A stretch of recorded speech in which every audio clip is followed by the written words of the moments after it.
ஸ்ரீதேவி மரணமடைந்தது தொடர்பாக காவல்துறைக்கு தாமதமாக தகவல் தெரிவித்தது ஏன் என்பது உட்பட 10 கேள்விகளை துபாய் அரசு வழக்கறிஞர் ஸ்ரீதேவியின் கணவர் போனி கபூரிடம் முன்வைத்துள்ளார். உறவினர் இல்ல திருமண விழாவுக்காக துபாய் சென்ற நடிகை ஸ்ரீதேவி சனிக்கிழமை இரவு உயிரிழந்தார். மாரடைப்பால் அவர் உயிரிழந்ததாக தகவல் வந்த நிலையில் பிரேத பரிசோதனை அறிக்கையில் ஸ்ரீதேவி மயக்கம் அடைந்து குளியல் தொட்டியில் விழுந்து மூழ்கியதாக தெரிவிக்கப்பட்டிருந்தது. மேலும் அவரது இரத்த மாதிரியில் மது கலந்திருப்பதும் தெரியவந்தது. இந்த நிலையில் ஸ்ரீதேவி மரணம் தொடர்பான விசாரணை துபாய் நாட்டின் அரசு வழக்கறிஞரிடம் ஒப்படைக்கப்பட்டுள்ளது. அவர் போனி கபூரிடம் ஸ்ரீதேவியை சந்தித்த போது என்ன பேசினீர்கள் என்று கேள்வி எழுப்பியுள்ளார். மேலும் குளியலறையிலிருந்து ஸ்ரீதேவி குறித்த நேரத்தில் வெளியே வராத நிலையில் என்ன செய்தீர்கள் என்றும், குளியலறைக்குள் சென்று பார்த்தபோது ஸ்ரீதேவி என்ன நிலையில் இருந்தார் என்றும், அப்போது நீங்கள் யாரை தொடர்பு கொண்டீர்கள் என்றும் கேள்வி எழுப்பியுள்ளார்.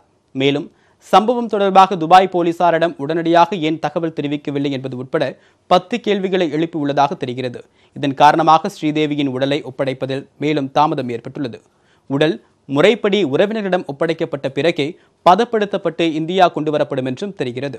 இதனிடையே ஸ்ரீதேவி மரணம் தொடர்பாக அவர் தங்கியிருந்த ஹோட்டல் ஊழியரிடம் துபாய் போலீசார் விசாரணை மேற்கொண்டு வருகின்றனர். இந்நிலையில் துபாயில் இருந்த வெளிநாட்டினரை தாய்நாட்டிற்கு கொண்டு செல்வதற்கு 2 முதல் 3 நாட்கள் வரையாகும் என்று துபாய்க்கான இந்திய தூதர் நவ்தீப் சூரி தெரிவித்துள்ளார்.